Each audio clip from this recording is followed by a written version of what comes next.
제가 70년도 이 중반에 군대 갔다가 군대는 초반에 갔다가 중반에 제대하고 돌아오면서 학창 시절을 다시 시작하려고 하니까 공부가 잘 안 되더라고요. 그래서 도서관에서 집중적으로 공부를 해야 되겠다 하고 그 당시에 설립됐던 학산기술도서관이라는 데 가서 공부를 했었습니다. 서울 물리대 근처에 세워졌던 그런 도서관이었는데 이공계 학생들, 전문한 학생들을 위한 도서관이었어요. 거기서 제가 책을 보다가 마스시타 고노스케 이분에 대한 그런 책을 읽었는데, 그분이 왜 마스시타 전기 그 창업자죠. 20대에 창업하신 분인데 그때 아주 큰 그 감명을 받았던 그런 내용이 있었습니다. 기자가 그분에게 그런 질문을 했어요. 그 분이 자기 그 밑에라고 해도 되겠죠. 13만 명의 고용이 있었고 570개의 계열 회사가 있었습니다. 그래서 이분에게 기자가 질문을 했어요. 회장님, 어떻게 해서 이런 큰 성공을 거둘 수 있었습니까? 하고 질문을 했습니다. 그랬더니 이분이 자기는 세 가지 행운이 있었다는 겁니다. 자기가 어릴 때 가졌던 그 세 가지 큰 축복이 있었다고 얘기를 했어요. 그래서 그 한 가지 한 가지 얘기를 하는데, 그 첫 번째는 자기는 11살 때 부모를 여의고 굉장히 가난했다는 거예요. 그의 축복의 넘버원이었습니다. 그래서 어떻게 해서 그것이 축복이 됩니까? 그랬더니 어릴 때부터 가난했기 때문에, 지독한 가난에 빠져 있었기 때문에 물질의 귀함을 알았다는 거예요. 그래서 부자가 될 수 있었다라고 고백을 했습니다. 어릴 때부터 철이 들어서 구두닦이나 신문팔이 같은 그런 고생을 하는 사이에 세상을 살아가는데 많은 경험을 쌓을 수가 있었습니다. 이렇게 대답을 했습니다. 두 번째로 뭡니까? 그랬더니 자기 자신은 초등학교 4학년까지 다닌 것이 자기에게는 행운이었다, 이렇게 얘기했습니다. 역설적인 대답같이 들립니다. 공부를 하지 못한 것이 어떻게 복이 되었습니까? 그랬더니 자기는 평생 어릴 때 공부하지 못했기 때문에 평생 공부하는 사람으로 자신이 바뀌어졌다, 이렇게 고백을 했습니다. 이분은 참 특이합니다. 20대에 창업하고 30대, 40대, 50대마다 이분의 이 전력이 이렇게 바뀌는 걸 볼 수가 있는데 60대에는 작가로 등단합니다. 얼마나 열심히 공부하는 사람인지, 노력하는 사람인지 알 수가 있죠. 이분이 세운 유명한 학교가 있죠. 합숙소가 있죠. 마스시타 전경숙. 제가 그 당시에 북한에서 학교 다닐 때 그거를 그때 아마 거의 처음 이렇게 만들었을 때 겁니다. 그때 그걸 바라보면서 우리나라도 이런 것이 있으면 얼마나 좋을까. 리더십을 양육하기 위해서 이렇게 집중적으로 교육하는 기관을 한 회사에서 이렇게 만들 수 있다는 것이 얼마나 그런지 몰랐어요. 세 번째로 뭡니까? 그랬더니 자기는 어릴 때부터 나면서부터 몸이 너무 약했다는 거예요. 몸이 너무 약한 것이 자기에게는 행운이 되었다는 거예요. 어떻게 그렇게 될 수가 있습니까? 그랬더니 자기는 자기 건강에 관심을 가지고 노력할 수 있었습니다. 일생 동안 그런 노력을 게을리하지 않았다는 거예요. 그래서 이분은 94세까지 살았어요. 94세까지 살면서 참 많은 사람들에게 충격을 준 사람입니다. 이 세 가지의 이 사실은 굉장히 유명한 일화이기도 합니다. 이분은 너무 가난했고 배울 것이 너무 없었고 몸이 너무나 약했다는 겁니다. 다른 사람들이 생각하기에는 이것 때문에 될 것도 안 되었다, 이렇게 보통은 얘기하는데 이분은 뭐라고 얘기했냐면은 이런 덕분에 내가 성공할 수 있었다, 이렇게 얘기를 하는 것입니다. 오늘 이 본문의 말씀은 이 사도 바울의 고백이 그런 맥락에서의 고백입니다. 약한 것을 자랑한다라는 이 말씀은 너무나 귀한 말씀입니다.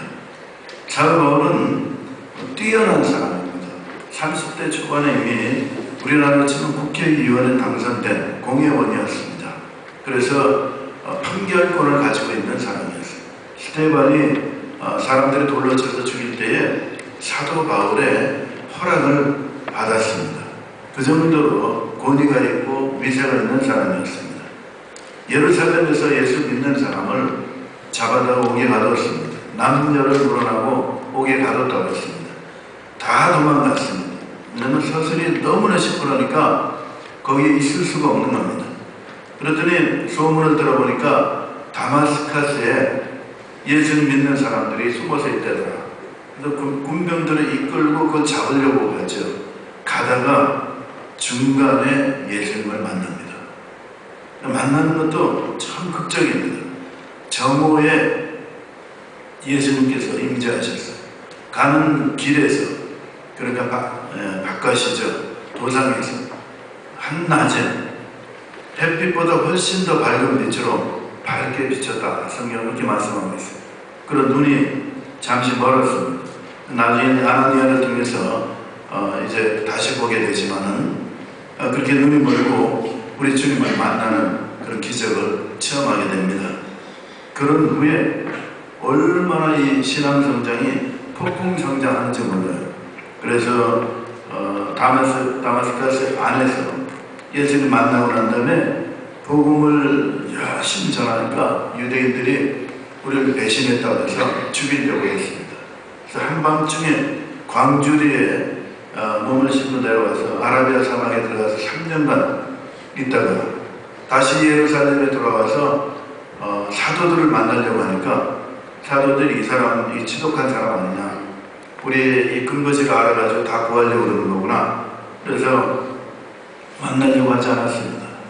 바나바가 소개를 해서 이 사도 바울을 소개해가지고 만나게 되죠.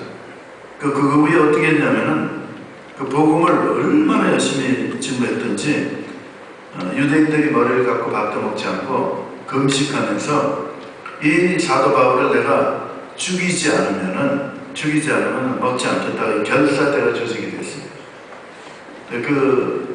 바울이 다소로 돌아가서 10년간 있다가 다시 안디옥으로 돌아와서 이제 큰 사역을 하게 되게 되는 것입니다. 이 사도 바울 특별한 사람입니다. 가는 곳마다 예수 그리스도의 그 복음을 증거하는데 그 복음이 얼마나 능력이 있는지 모릅니다. 사도 바울은 가는 곳마다 하나님의 능력이 나타났습니다. 어떤 때는 나타나고 어떤 때는 안 나타나고 그게 없는 것 같습니다. 항상 나타났습니다. 놀라운 하나님의 역사가 기름 부으심이 있었고 하나님의 은혜가 나타났습니다.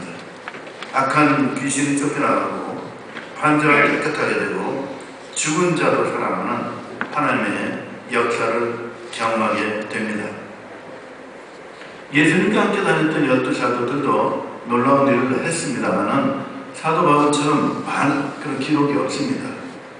베드로 요한이 성전 비문에서 나면서 된 안전뱅이를 고친 사건이 크게 기록되어 있습니다만 그러나 대부분은 사도 바울이 행했던 기사와 이적이 기록되어 있습니다.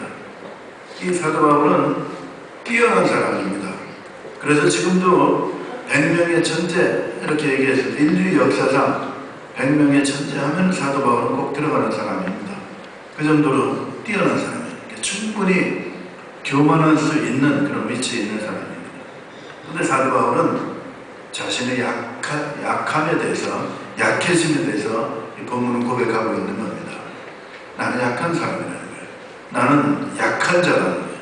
자신이 히브리인 중에 히브리인이고 아브라함 자손으로 자랑스러운 혈통과 가문을 가지고 있다고 고백을 했지만 그러나 그 가운데 예수 그리스도를 알고 보니까 이 모든 것이 아무것도 아니더라라는 그런 고백을 하면서 자신은 약한 자라는 고백을 합니다. 이 약한 자라는 이 고백의 본문에서는 육체에 가시가 있어서 약한 자라는 고백을 하는 것을 볼 수가 있습니다. 그렇지만 고린도전서나 고린도서의 전반부에 보면은 육체의 가시 때문에 아니더라도 하나님 앞에 겸손하게 되는 것이 얼마나 중요한지 고백을 여러 군데에서 하고 있습니다. 에베소서 2장 8절에 보면은 너희가 하나님의 은혜로 또 믿음으로 말미암아 구원을 얻었나니 이것이 너희에게서 난 것이 아니라고 했습니다. 하나님께서 누구든지 자랑치 못하게 하려 함이라 그렇게 말씀하셨습니다. 이 사도 바울은 약한 것을 자랑한다라는 고백을 합니다. 이 약한 것을 자랑할 수 있는 그 사도 바울의 모습은 그 안에 과연 무엇을 가지고 이 말씀을 하는가 오늘 나눠보기를 원합니다. 왜 약한 것을 가지고 자랑한다고 얘기할 수가 있겠는가? 왜 약점을 나는 자랑한다고 얘기할 수 있느냐? 첫 번째, 이 약함이 사람을 교만하게 만들지 않기 때문에 그렇습니다. 자고하지 않게 한다. 개혁 한글판에는 자고하게 하지 않는다. 자기 자신을 높이게 하지 않는다라는 표현으로 되어 있고, 이 교만하게 개정판에서는 거만하게 만드는 그것으로부터 우리를 붙잡아 준다라고 말씀하고 있습니다. 이 교만은 말이죠. 사람이 인간 되지 못하도록 하는 무서운 병균과도 같은 겁니다. 자기가 높아지는 것은 자기 자신을 똑바로 보지 못하게 하는, 그래서 진실되지 못하게 만드는 것입니다. 세상에 많은 우리 사람들이 있습니다. 세상의 모든 것들은 잘 쓰여야지만은 제값을 할 수가 있습니다. 그 전에 성가대 지휘자 우리 정현 집사님 말고 다른 다른 분이 그런 얘기를 한 적이 있어요. 이 성가대원들 한 분 한 분은 피아노의 건반가도 같다는 거예요.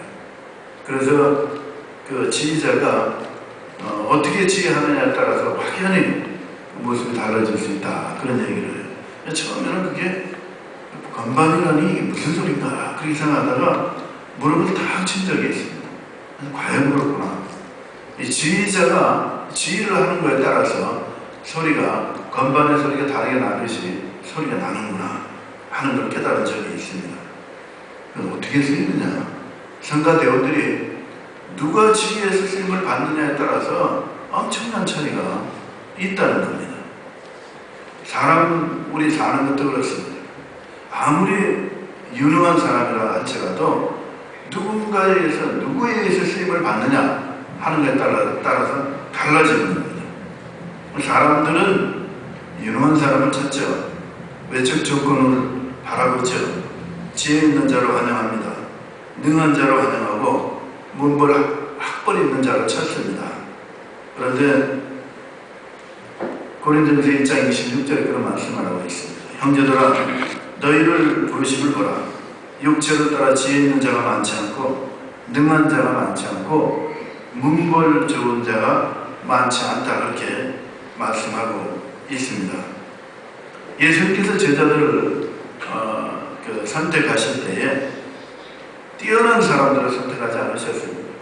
예수님이 제자들 선택하신 그런 그 모습을 보면은 참 비능력적으로 하신다라는 느낌이 들 정도로 그 당시에 일반 대중보다 좀 못한 사람들을 대부분 제자로 선택을 하셨습니다. 그리고 그분들을 통해서 인류 역사의 구원에 놀라운 일을 하신 것입니다. 그래서 우리 하나님이 하시는 이 방법은, 이 구원의 역사는 참 놀랍습니다. 그래서 사람은 말이죠. 이 사람은 누구에 의해서 쓰임을 받느냐에 따라서 결정이 되는 겁니다. 내가 출신이 좋아서, 내가 학식이 높아서, 내가 능력이 있어서 쓰임을 받는 것이 아니고 제대로 쓰임을 받고 제대로 일하는 것이 아니라 누구에 의해서 쓰임을 받느냐에 따라 결정이 된다는 겁니다. 나는 하나님에 의해서 쓰임을 받아야 된다는 거예요. 그게 사도 바울의 지금 고백이면서 우리에게 전하는 말씀이기도 합니다. 고린도전서 1장 29절에 아무 육체도 왜 그런 사람들을 택해가지고 하나님이 쓰시는가 하는 그 이유에 대해서 아무 육체도 하나님 앞에서 자랑하지 못하게 하려 하심이라 라고 말씀합니다. 아무 육체도 하나님 앞에서 자랑하지 못하게 한다는 거예요. 이걸 다른 표현을 한다 그러면 하나님이 하신다 라는 얘기이기도 합니다. 하나님이 하시기 때문에 그렇다는 거예요. 사람이 하는 것이 아니고 사람의 능력에 따라, 사람의 지혜에 따라 일이 잘 되고 못되고 하는 그것이 아니고 하나님이 하시기 때문에 이 표현을 하고 있는 것입니다.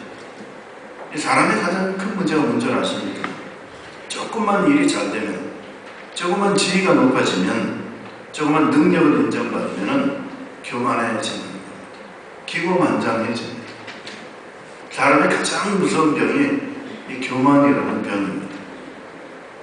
하나님 앞에 가장 무서운 범죄가 오만이라는 죄입니다. 가장 싫어하시는 것이 교만이라고 했습니다. 그래서 하나님이 뭐라고 말씀하시냐면은 야고보를 통해서 교만한 자를 대적하신다, 그렇게 말씀하고 있어요. 하나님은 적이 되신다는 거예요. 교만한 자의 하나님은 적이 될 것이다, 이렇게 말씀하고 있습니다. 이 사람의 원망의 끝이 하나님을 원망하는 것이라면은 사람의 교만의 끝은 하나님은 대적하는 것입니다. 그래서 사실 우리 주위의 사람들 보면은 늘 어렵고 힘들었던 사람이 돈을 좀 벌면은 사람을 무시하죠. 아프던 사람이 몸이 좀 나오면은 하나님을 잊어버립니다. 사람은 뭐가 좀 있으면 하나님을 배반합니다. 유럽이 그랬습니다. 미국이 그랬습니다. 지금 한국이 그랬습니다. 힘들 때는 하나님을 울부짖으면서 찾습니다. 괜찮으면 떠나갑니다.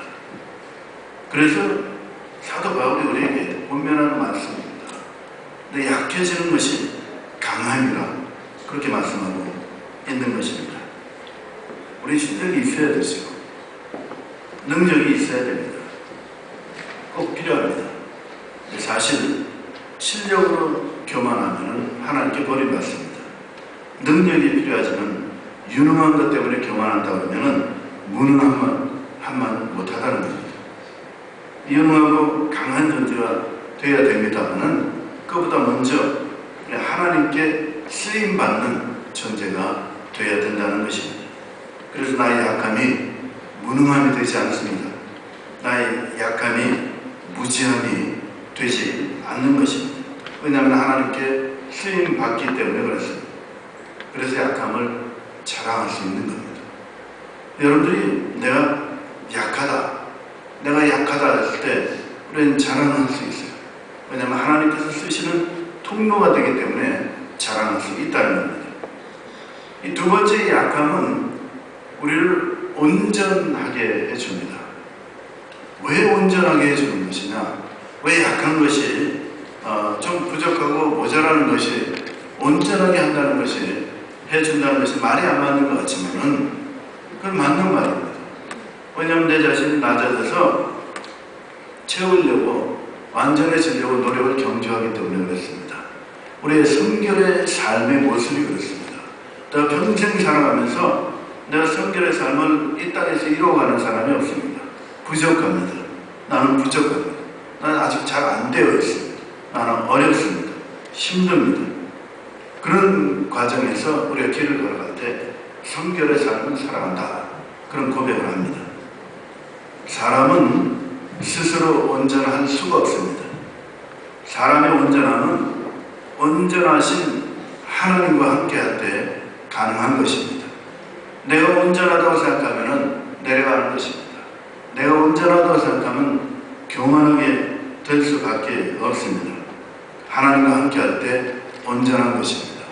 사도 바울은 이 약함이 나로 하여금 온전하게 한다, 그래서 그런 고백을 하고 있는 것입니다. 이 세 번째 약함은 우리로 하여금 강하게 해줍니다. 10절에 내가 여러 약한 것들에 대해서 자랑하는 것, 이는 그리스도의 능력으로 내게 머물게 함이라.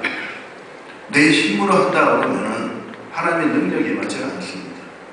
여러분들이 어떤 일을 할 때, 하나님의 사역을 할 때, 내가 내 능력으로 한다고 그렇게 외치고 내가 내 마음속에 확신이 크게 쓸 때에는 무너지게 되어 있습니다. 이루어지질 않습니다. 그럼 그때는 어떻게 하는지 아십니까? 내 능력으로 하다가 추라하다가 안 되면 그 다음에는 매니플레이션이라는 이상한 방법을 쓰는 겁니다. 내 능력이 왜 안 나타나니? 그렇게 생각을 합니다. 이럴 리가 없다는 겁니다. 그러니까 조작하는 방법으로 갈 수 있다는 겁니다. 굉장히 위험한 일입니다. 하나님의 은혜는, 하나님의 그 축복은 내가 약해질 때 나타나는 것입니다.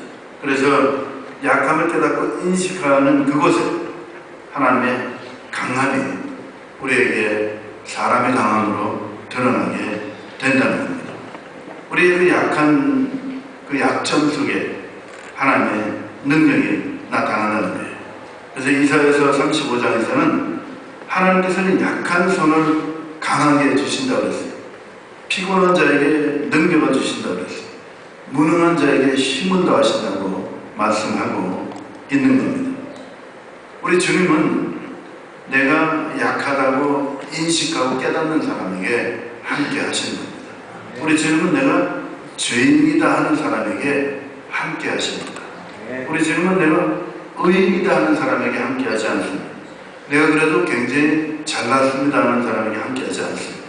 누가복음 18장에 보면은 바리새인이 기도하는 모습이 나 일주일에 2번 금식합니다. 나는 11조를 드립니다 하고 자기 자신을 자랑하는 기도하는, 자랑하면서 기도하는 바리새인의 모습이 있어요.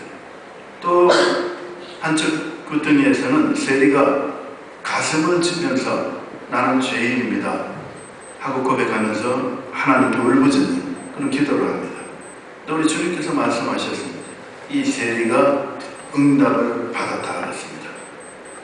부자 청년이 있었습니다. 부자 청년이 예수님께 달려와서 무릎을 꿇었습니다. 그리고 내가 어떤 일을 더 해야지 영생을 얻으리까 하고 질문을 했습니다. 예수님이 이렇게 바라보니까 이 부자 청년이 나는 모든 것을 다 했다. 율법도 다 지켰다. 내가 하라는 것을 다 한 사람인데 더 필요한 것이 있을까요? 하는 그 질문한 그 젊은 청년의 모습을 바라봤습니다. 그래서 예수님이 뭐라고 말씀하셨냐면은 내가 가지고 있는 재산 다 팔아가지고 그 가난한 사람에게 나눠주고 나를 좇으라. 그랬더니 그 부자 청년이 슬픈 표정을 띠고 돌아갔다 이렇게 말씀하고 있습니다. 되었다 했을 때, 내가 온전하다고 생각했을 때, 나는 자격이 있다 생각했을 때에 무너졌어요. 하나님이 억셉트하지 않았습니다. 그렇지만 그 다음 장에 있는 삭개오는 세금을 착취한 것으로 부자가 된 사람입니다. 세리장입니다. 예수님께서 그 삭개오가 나무 위에 뛰어 올라가서 예수님을 바라보고 있는 그 모습을 바라보면서 내가 오늘 너희 집에 가서 같이 유하겠다 이렇게 말씀하셨습니다. 조건을 말씀하지 않으셨어요. 너는 먼저 그 돈 나쁜 짓에서 번 돈 다 정리해가지고 가난한 사람이 주라. 그 말씀 안 하셨어요. 전혀 그 말씀하지 않고 그 집에 갔습니다. 그러고서는 그 주님과 함께 있는 가운데 이 삭개오가 가슴을 치면서 그렇게 표현을 합니다. 내가 가지고 있는 재산 다 절반을 나눠지고 토색한 것은 내가 4배로 쳐서 갚겠나이다. 그렇게 고백을 합니다. 우리 하나님은 약한 자에게 계신 겁니다. 우리 하나님은 강한 자와 함께하지 않으십니다. 강한 자는 우리 사람이 너무나 악해서, 사람이 너무나 못해서 교만할 수밖에 없습니다. 교만한 마음 속에는 하나님이 함께하지 않습니다. 사역을 할 때 교만한 마음은 하나님이 함께하지 않기 때문에 거기는 이상한 매니플레이션 같은 게 생기기 마련입니다. 겸손해야 됩니다. 낮아져야 됩니다. 고린도후서 4장 7절에서 우리가 이 보배를 질그릇에 가졌으니 이는 능력이 힘이 큰 것이 하나님께 있다고 했습니다. 우리에게 있지 아니함을 알리하려 함이라. 사도 바울은 엄청난 기사와 이적을 행한 사람이었다. 상상할 수 없는 그런 영역의 사람이라 말할 수도 있습니다. 이 본문의 전반부를 보시면은 1절에 4절을 보면은 사도 바울은 말할 수 없는 하나님의 은혜를 받았고 또 하나님의 삼천층의 그 놀라운 세계를 목격하게 했다고 했어요. 그런데 그것을 자랑하면은 그 5절에 그런 표현을 하고 있습니다. 5절 이 말씀 보면은 이런 내용이 있습니다. 내가 이런 사람을 위해서 자랑하겠으나 나를 위하여는 약한 것들 외에 자랑하지 아니하리라. 내가 만일 자랑하고자 해도 어리석은 자가 되지 않을 것은 내가 참말을 합니다. 자랑하는 것을 과장해서 하는 것이 아니고 참말로 자랑을 그렇게 한다 할지라도 이제 뒷부분이 그겁니다. 누가 나를 보는 바와 내게 듣는 바에 지나치게 생각할까 두려워한다 하는 말이 있어요. 지나치게 생각한다 라는 말은 듣는 사람이 사도 바울을 반신쯤 생각한다 이 말이에요. 여러분들이 기사와 이적을 많이 행하시면은 그런 걸 행하면은 사람으로 보이질 않아요. 숭배하는 자로 보여요. 그래서 문제가 생기는 거예요. 그래서 약하다고 얘기하는 거예요. 이게 내 힘이 아니라고 생각하는 거예요. 우리는 질그릇이라고 얘기하는 거예요. 내 안에 주님이 계셔서 한다고 고백을 하는 것입니다. 이 자세를 갖춰야 됩니다. 내가 약할수록 그리스도의 능력이 내게 머물게 되는 것입니다. 이 부정의 생각은 형편이 어렵고 괴로울 때는 뭐 때문에 안 된다 그렇게 얘기를 합니다.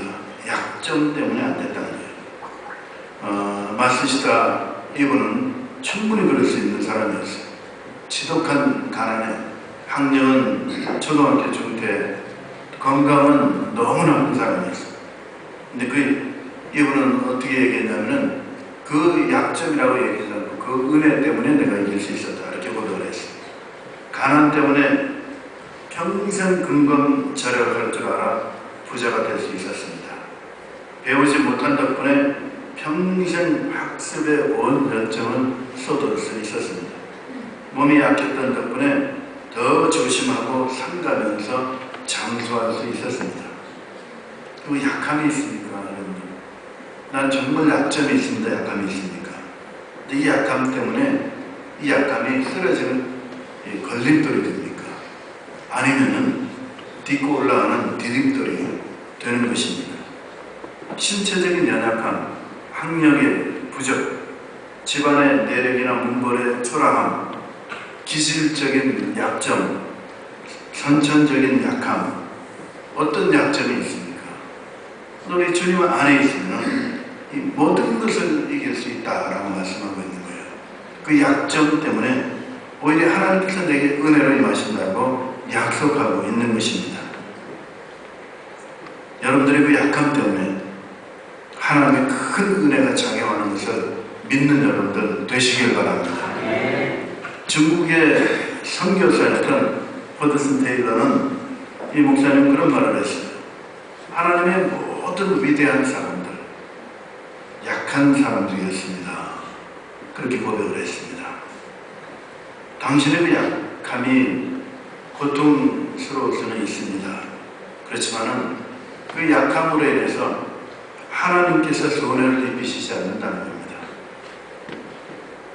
오늘 읽은 우리 성경의 이 부분은 약함의 참가다 이렇게 말할 수도 있을 거예요. 약함은 불행이 아니고 하나님의 신비한 은혜가 될 수 있는 것입니다.